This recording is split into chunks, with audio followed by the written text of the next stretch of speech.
Hello दोस्तों, मैं हूं अलकेश रोडवे। स्वागत है आपका आपके अपने YouTube channel smart infinity class पर। दोस्तों, आज हम पढ़ने वाले हैं फिजिक्स और फिजिक्स के अंदर देखेंगे बच्चों प्रत्यावर्ती धारा, अल्टरनेटिंग करंट। तो अल्टरनेटिंग करंट जो चैप्टर है उसको पढ़ने से पहले हम कुछ बेसिक डेफिनेशन के बारे में देखते हैं। ठीक है, सबसे पहले देखेंगे बच्चों धारा। तो धारा क्या होती है?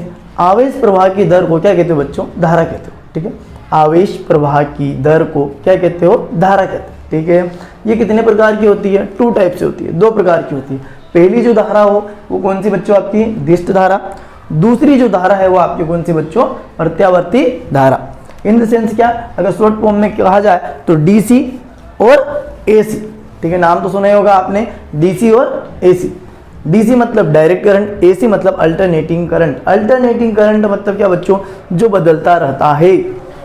अब समझो बच्चों, सबसे पहले हम समझेंगे दिष्ट धारा, जो कि हमारे चैप्टर का नाम है प्रत्यावर्ती धारा। तो पहले इसको खत्म कर लेते हैं। ठीक, अब देखिए बच्चों दिष्ट धारा। तो दिष्ट धारा क्या है बच्चों? वह ध्यान से समझना, दिष्ट धारा वह धारा जिसकी दिशा नियत होती है। नियत होती है का मतलब क्या बच्चों? कि अगर वो पॉजिटिव डायरेक्शन में चल रही है तो ऑलवेज कौन सी डायरेक्शन में चलेगी? पॉजिटिव डायरेक्शन में। अगर वो नेगेटिव डायरेक्शन में चल रही है तो हमेशा कौन सी डायरेक्शन में चलेगी बच्चों? नेगेटिव। परिमाण बदले या न बदले, उसका मैग्नीट्यूड से कोई इंपॉर्टेंट नहीं है। सपोज दैट, जैसे बच्चे देखो यहाँ पर उसका मैग्नीट्यूड बढ़ रहा है, यहाँ तक गया, फिर वापस उसका मैग्नीट्यूड कम हो गया, फिर उसका मैग्नीट्यूड बढ़ा, फिर उसका मैग्नीट्यूड कम हुआ। लेकिन रेदर देन कंडीशन, उसकी कंडीशन क्या है बच्चों? कि वो हमेशा कौन सी डायरेक्शन में चलेगी? पॉजिटिव में। ऐसी धारा को हम कौन सी धारा कहेंगे बेटा? डीसी धारा, दिष्ट धारा। आया समझ में आपको? अब चलते बच्चा हम कौन सी धारा पे? प्रत्यावर्ती धारा, जो कि हमारे पूरे चैप्टर का नाम है। बहुत डीपली पढ़ना है इसको। ठीक है, प्रत्यावर्ती धारा नाम से क्लियर है बच्चों, अल्टरनेटिंग करंट वह धारा जो, या फिर वह धारा जिसकी दिशा और परिमाण आवर्ती रूप से निरंतर बदलते रहते हैं। क्या बोला बच्चों मैंने? वह धारा जिसकी दिशा और परिमाण दोनों आवर्ती रूप में क्या होते रहते? बदलते रहते। देखो बच्चों, यहाँ तक कौन से साइकिल में चला? प्लस साइकिल में। यहाँ से कौन से साइकिल में आ गया? वापस माइनस साइकिल में। इसकी कौन से साइकिल में आ गई? प्लस साइकिल में। इन द सेंस क्या कि इसकी दिशा तो चेंज होती ही होती है। दिशा कैसे चेंज? पहले किस में गया? प्लस में, फिर किस में आया? माइनस में, फिर किस में गया? प्लस में। तो डायरेक्शन चेंज होती है, साथ में क्या चेंज होगा बेटा? परिमाण भी चेंज होगा। इसमें केवल क्या चेंज हो रहा था? परिमाण। क्या चेंज हो रहा था बच्चों?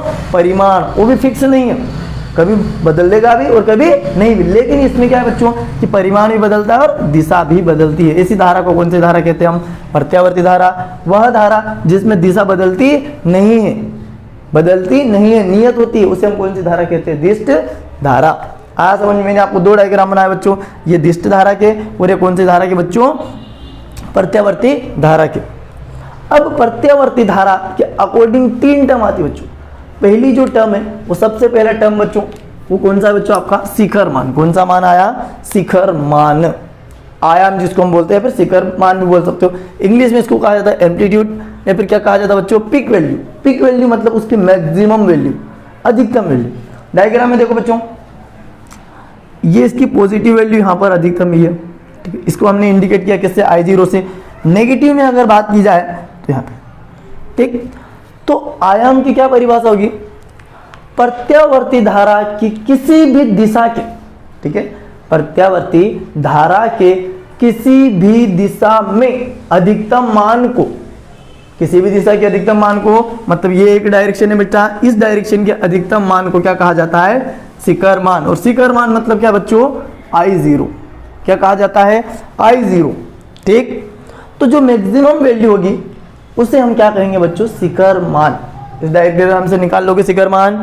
दूसरी जो परिभाषा आती है बच्चों वो आती है आवर्तकाल। कौन सा काल बच्चों? आवर्तकाल। आवर्तकाल मतलब क्या बच्चों? Time period. ठीक है, आपने टाइम पीरियड बहुत जगह यूज किया होगा। जैसे कोई सा काम करने के लिए हम एक टाइम लगाते हैं, टाइम पीरियड मतलब कि इस काम को मैं इतने घंटे में कर लूंगा, इतने समय में कर लूंगा। तो वही कहानी है बच्चों कि टाइम पीरियड आवर्तकाल में क्या, तो एक साइकिल कंप्लीट करने में, कितने साइकिल कंप्लीट करने में? एक साइकिल कंप्लीट करने में जितना समय लगता है उसे हम क्या कहते हैं बच्चों? आवर्तकाल कहते हैं। कितने चक्कर कंप्लीट करने में? एक चक्कर, 1 साइकिल कंप्लीट करने में जितना समय लगता है उसे हम कहते हैं बच्चों टाइम पीरियड या आवर्तकाल। The time taken by 1 cycle is completed is called time period. आया समझ में? दूसरी डेफिनेशन हो गई। पहली कौन सी थी? शिखर मान। शिखर मान क्या होता है? सबसे बड़ी वैल्यू, अधिकतम वैल्यू। ठीक। आवर्तकाल क्या? तो कितना साइकिल कंप्लीट करने में? एक साइकिल कंप्लीट करने में जितना समय लगेगा उसे हम क्या कहते हैं बच्चों? आवर्तकाल कहते हैं। इसको किससे लिखते हो बच्चों? टी से लिखते हो। इक्वल टू आपको कितना मिल जाएगा बच्चों? 2 पाई अपॉन ओमेगा। ये फॉर्मूला होता है बच्चों किसका? आवर्तकाल का, 2 पाई अपॉन में ओमेगा। तीसरी जो टर्म होती है वो आपके पास होती है बच्चा आवृत्ति। क्या होती है? आवृत्ति। ठीक। आवृत्ति को लिखा जाता है बच्चों एफ से। एफ इज इक्वल टू होता है 1 upon T. F is equal to कितना होता है? 1 अपॉन टी। मतलब क्या बच्चों? 1 सेकेंड में जितने साइकिल कंप्लीट होंगे। आवर्तकाल क्या था? एक चक्कर। आवर्तकाल में क्या बोला गया था मैंने? एक चक्कर पूरा करने में लिया गया समय क्या कहलाता है? आवर्तकाल। लेकिन आवृत्ति क्या है? 1 सेकेंड में जितने चक्कर कंप्लीट होंगे या जितने चक्कर पूरे होंगे उसे हम उसकी क्या कहेंगे बेटा? आवृत्ति। किससे लिखा जाता है? F is equal to 1 upon T. अब F is equal to 1 upon T है बच्चों, तो यहाँ पे आप टी के मान रखोगे। टी का मान कितना था? 2 पाई अपॉन ओमेगा। तो ये उल्टा हो जाएगा। ओमेगा अपॉन में कितना बच्चों? 2 पाई। ये उधर जाएगा तो ओमेगा इज इक्वल टू कितना मिल जाएगा? 2 पाई एफ। ठीक। ये इंपॉर्टेंट फॉर्मूले बच्चों, ये याद रखना है आपको। ठीक है। सबसे पहले क्या किया? एफ इज इक्वल टू कितना? 1 बाई टी। टी की वैल्यू कितनी है? 2 पाई अपॉन ओमेगा। यहाँ रखा, ये उल्टा हो गया। एफ इज इक्वल टू कितना मिल गया? ओमेगा अपॉन 2 पाई। 2 पाई का मल्टीप्लाई यहाँ करोगे तो ओमेगा इज इक्वल टू कितना मिल गया? 2 पाई एफ। ठीक। तो आपको 3 डेफिनेशन यहाँ पर छोटी छोटी जो एक एक नंबर में पूछी जाती है वो समझना बच्चों। ठीक। अब इंपॉर्टेंट यहाँ से जो दिष्ट धारा की जो फ्रीक्वेंसी होती है एफ, वो होता है बच्चों 0। ठीक है। दिष्ट धारा की जो आवृत्ति होती है वो कितनी होती है? 0 होती है। क्यों? क्योंकि ये कोई भी साइकिल कंप्लीट नहीं करती है। अब चलते हैं प्रत्यावर्ती धारा के औसत मान। ठीक है। प्रत्यावर्ती धारा का क्या निकालेंगे बच्चों? औसत मान। तो औसत मान निकालेंगे बच्चों, तो आपने यहाँ पर एक प्रत्यावर्ती धारा का डायग्राम बना दिया। ठीक है। जिसके ऊपर वाली वैल्यू को क्या दे दिया? I0। नीचे वाली वैल्यू को क्या दे दिया? -I0। ठीक। ये I0 क्या है बच्चों? शिखर मान है। ठीक। आवर्तकाल कहाँ से कहाँ तक? 0 से कहाँ तक बच्चों? t तक। आधे साइकिल का कितना बच्चों? t/2। ठीक। आधा हो जाएगा। क्या लिखा बच्चों? प्रत्यावर्ती धारा को निम्न समीकरण द्वारा व्यक्त किया जाता है। क्या समीकरण लिख सकते हैं बच्चों? I। ठीक। I0 क्या है बच्चा? आपका शिखर मान है। Sign omega T. ओमेगा क्या है बच्चों? आपको पता है 2 पाई एफ निकला था। कितना निकला था? 2 पाई एफ। टी मतलब आपका नॉर्मल। तो ये आपका एंगल डिनोट करता बेटा ओमेगा टी। ठीक। तो हम प्रत्यावर्ती धारा को हमेशा किससे लिखेंगे बेटा? I is equal to I0 sine omega t. अभी क्या बच्चों? प्रत्यावर्ती धारा बदलती तो रहती है, लेकिन हम क्या करेंगे? कुछ अल्प समय लेंगे, छोटा सा समय लेंगे कुछ समय में कि प्रत्यावर्ती धारा क्या उसमें नियत हो। तो हमने क्या लिखा? माना अत्यंत अल्प समय dt के लिए। ठीक है। धारा का मान क्या होता है बच्चों? नियत होता है। धारा का मान नियत रहता है। ठीक है। बहुत कम समय के लिए धारा का मान क्या रहेगा बच्चों? नियत रहेगा। तब परिपथ में dt समय में परिपथ में प्रवाहित धारा, तो dt समय में धारा क्या होती है बच्चों? आवेश प्रवाह की दर। तो क्या लिखा बच्चों? dq is equal to idt। क्या लिखा बच्चों? dq is equal to idt। तो idt का मान, i का मान आपको पहले ही पता बच्चों कितना है? I0 sine omega t। तो आपने यहाँ लिखा बच्चों I0 साइन ओमेगा t और साथ में क्या बच्चों? dt। अब आपके पास यहाँ से 2 डेरिवेशन निकलते हैं, एक हाफ साइकिल के लिए और एक फुल साइकिल के लिए। मतलब एक पूर्ण चक्र के लिए और दूसरा कौन सा बच्चों? अर्ध चक्र के लिए। पहले हम एक पूर्ण चक्र निकालेंगे। पूर्ण चक्र मतलब 0 से कहाँ तक जाएंगे बच्चों? t तक। और दूसरी बार जब जाएंगे तब कहाँ से जाएंगे? 0 से t/2 तक। ठीक। तो चलो पहले करते बेटा हम एक पूर्ण चक्र के लिए प्रत्यावर्ती धारा का औसत मान। ठीक है बच्चों। तो अब हम क्या निकालेंगे? एक पूर्ण चक्र के लिए प्रत्यावर्ती धारा का औसत मान। एक पूर्ण चक्र के लिए, तो पूर्ण चक्र कहाँ से कहाँ तक होता है बच्चों? 0 से t तक। तो आपने क्या लिखा? एवरेज निकाल रहे हो, इसलिए क्या लिख दिया? IAV। AV मतलब एवरेज। कहाँ से कहाँ तक? 0 से t तक बहने वाली धारा। इस 0 से t तक जो भी धारा बहेगी बच्चों उसको आपको लेना है। दूसरा समय अंतराल कहाँ से कहाँ तक, 0 से t तक। तो मेनली आपका क्या चलेगा, t। ठीक,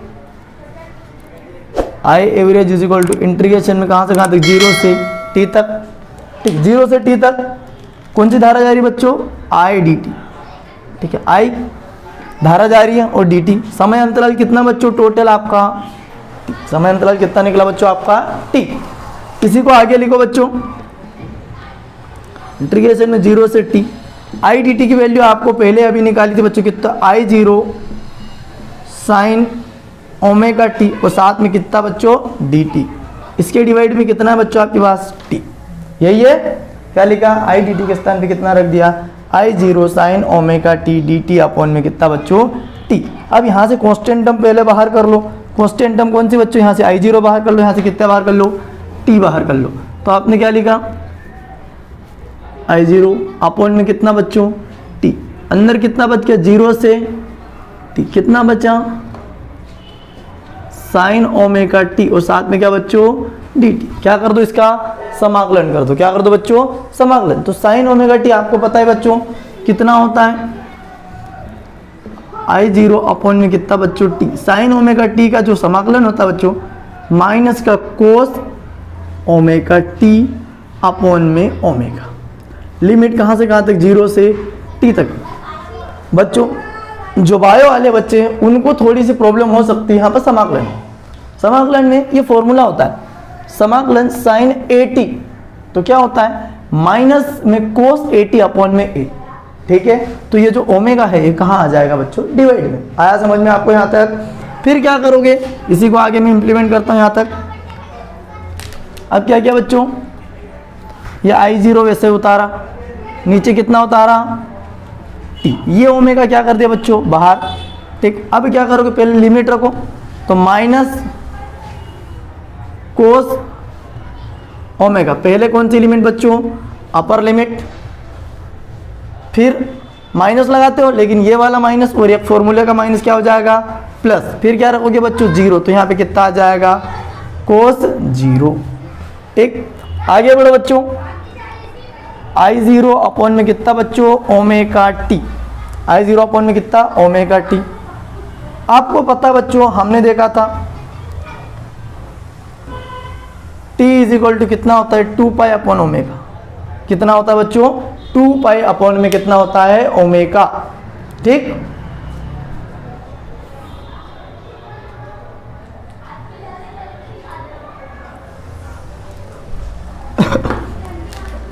कितना होता है बच्चों, 2 पाई अपॉन में ओमेगा। तो यहाँ वैल्यू रखो बच्चों, माइनस का कोस ओमेगा टी की वैल्यू कितनी बच्चों, 2 पाई अपॉन में कितना आ गया, ओमेगा, प्लस ये कोस 0 वैसा का वैसा, ओमेगा से ओमेगा कट गया, कितना बचा बच्चों, कोस 2 पाई। 1 पाई होता है बच्चों 180, तो 2 पाई मतलब कितना हो गया, 360, और 360 का मान होता है 1। कितना होता है, 1 होता है। तो 1 होता है, तो यहाँ से क्या बचेगा बच्चों आपके लिए, आई 0 अपॉन में कितना बच्चों, ओमेगा टी। ये कितना बचा, माइनस कोस 2 पाई, मतलब कितना बचा, 1। कोस 0 की वैल्यू कितनी होती है बच्चों, 1। 1 माइनस का और 1 प्लस का कितना आ गया, 0। तो आपका पूरा का पूरा मान कितना आ गया बच्चों, 0। कितना निकला, 0। किसके लिए 0 निकला, एक पूर्ण चक्र के लिए। किसके लिए बच्चों, पूर्ण चक्र के लिए। मतलब ये बोल सकता हूं मैं कि एक पूर्ण चक्र के लिए प्रत्यावर्ती धारा का मान कितना होता है बच्चों, 0 होता है। कितना होता है, 0। एक बार रिपीटेड सुन लो बेटा, क्या क्या किया हमने। सबसे पहले क्या निकाला, एक पूर्ण चक्र के लिए प्रत्यावर्ती धारा का औसत मान। ठीक, प्रत्यावर्ती धारा का औसत मान कितना निकलेगा, आई इज इक्वल टू कहाँ से कहाँ तक, 0 से t तक बहने वाली धारा। कौन सी धारा बह रही है, आई डी टी। कुल समय अंतराल कितना आ गया बच्चों, t आ गया। ठीक, आई डी टी की वैल्यू थोड़ी देर पहले निकली थी बच्चों कितनी, आई 0 साइन ओमेगा टी, और साथ में क्या बच्चों, डी टी। लिमिट कहाँ से कहाँ तक, 0 से t तक। आपने क्या किया, कांस्टेंट टर्म आई 0 टी को बाहर कर लिया, आई 0 टी को क्या कर लिया, बाहर कर लिया। ठीक है, क्या बचा अंदर, 0 से t साइन ओमेगा टी और क्या बच्चों, D T. Sign omega T का समाकलन करोगे, बस एक स्टेप यहाँ पर थोड़ी सी आपको कठिन लग सकती है। वो कौन सी बच्चों, ये वाली साइन ओमेगा टी और ये डी टी। तो साइन ओमेगा टी और डी टी का समाकलन करोगे कितना मिलेगा, माइनस का कोस ओमेगा टी अपॉन में कितना बच्चों होगा। फिर क्या किया, इस ओमेगा को बाहर कर लिया, ये बाहर आ गया। कितना बचा अंदर, कोस ओमेगा। पहले अपर लिमिट रखिए कितनी, टी, किसके स्थान पे रख रहे हो, स्मॉल टी के स्थान पे क्या रख रहे हो बच्चों, कैपिटल टी। प्लस फिर क्या रखोगे, जीरो, तो पूरा का पूरा क्या हो गया बच्चों, जीरो हो गया। ठीक, टी इज इक्वल टू कितना होता है, 2 पाई अपॉन में ओमेगा, तो इस टी के स्थान पे हमने क्या रख दिया, 2 पाई अपॉन ओमेगा। ओमेगा से ओमेगा क्या हो गया, कट गया। क्या बचा बच्चों यहाँ से, कोस 2 पाई बचा। कितना बचा, कोस 2 पाई, और कोस 2 पाई की वैल्यू कितनी होती है, 1 होती है, तो ये माइनस का 1, और कोस 0 की वैल्यू कितनी होती है, 1, -1 और 1 कितना हो गया बच्चों, 0। तो पूरा का पूरा कितना मिल गया बच्चों आपको, 0। मतलब बेटा आप ये सिद्ध कर सकते हो, एक क्वेश्चन आता है, सिद्ध कीजिए कि एक पूर्ण चक्र प्रत्यावर्ती धारा का औसत मान कितना होता है, 0 होता है। तो यहाँ पर आप एक लाइन लिख सकते हो, अतः सिद्ध होता है कि एक पूर्ण चक्र में प्रत्यावर्ती धारा का औसत मान कितना होता है बच्चों, 0 होता है। ठीक, आया समझ में आपको। अब चलते हैं, तो पूर्ण चक्र हो गया, अब चलते हैं हम कौन से चक्र की ओर, अर्ध चक्र की ओर। ठीक, इसके लिए देख रहे हैं हम एक अर्ध चक्र के लिए, किसके देख रहे हैं, अर्ध चक्र के लिए। ठीक, तो अर्ध चक्र के लिए क्या होगा, प्रत्यावर्ती धारा का औसत मान। ठीक, एक अर्ध चक्र के लिए प्रत्यावर्ती धारा का औसत मान कितना बच्चों, कहां से कहां तक जाएंगे, 0 से t/2 तक। तो क्या लिखा, आई एवरेज में 0 से t/2 तक बहने वाली धारा। नीचे कितना बच्चों, समय अंतराल, तो क्या लिखूंगा मैं, I average is equal to integration कहां से कहां तक, 0 से कितना बच्चों, t/2, और कितना चलेगा, आई डी टी। नीचे भी कितना बच्चों, t/2। यही चलूंगा। पिछली बार लिमिट कहां से कहां तक रखी थी, 0 से t तक। अब कितना रखूंगा बच्चों, 0 से t/2। ठीक, अब क्या करो बच्चों, यहाँ पे वैल्यू रखो। वैल्यू कितनी रखेंगे, लिमिट 0 से t/2। आई डी टी की वैल्यू कितनी है बच्चों आपके पास, I0 साइन ओमेगा टी। ठीक, और नीचे कितना बच्चों, t अपॉन में कितना बच्चों, इसको आगे ऊपर पहुंचा दो बच्चों। ये t/2 है, वो कितना हो जाएगा बच्चों, 2/t। I0 भी यहाँ से बाहर कर दो, अंदर कितना बचा, 0 से t/2। ठीक, लिमिट कितनी बची वही अंदर, साइन ओमेगा टी, और साथ में क्या बच्चों, डी टी। यहाँ पर भी क्या आएगा बच्चों, डी टी। ठीक है, यहाँ तक आया समझ में, क्या क्या किया, आई डी टी के स्थान पे कितना रखा, I0 साइन ओमेगा टी, और साथ में क्या बेटा, डी टी। ये t/2 था, ये उल्टा हो गया, कितना बन गया, 2/t। I0 बाहर आ गया, कितना मिल गया, साइन ओमेगा टी हो गया डी टी। वही प्रोसेस अब क्या करोगे, समाकलन, समाकलन करोगे बेटा इसका, तो क्या मिलेगा आपको, इसको बाहर रखो, 2I0 अपॉन में कितना बच्चों, टी। समाकलन किया, इसका कितना हो गया, माइनस का कोस ओमेगा टी, नीचे कितना बच्चों, ओमेगा, कितनी लिमिट, 0 से t/2। ठीक, ये लिमिट निकलने के बाद क्या करोगे बच्चों, इसको थोड़ा सा रेस कर देता हूँ, 2I0 वैसा वैसा। ठीक, ओमेगा को बाहर कर दो, टी की वैल्यू रख दी। पहले अपर लिमिट रखो बच्चों, तो अपर लिमिट पहले कितनी है, माइनस का कोस ओमेगा, कितना रखा बच्चों, t/2। तो फिर क्या किया, माइनस लगाया, माइनस माइनस क्या हो गया, प्लस, पूरा का पूरा कितना हो गया बच्चों, कोस 0। ठीक है, चलो अब आगे करो बच्चों, यहाँ पे ओमेगा की वैल्यू रखो। ठीक है, तो t इज इक्वल टू कितना होता है,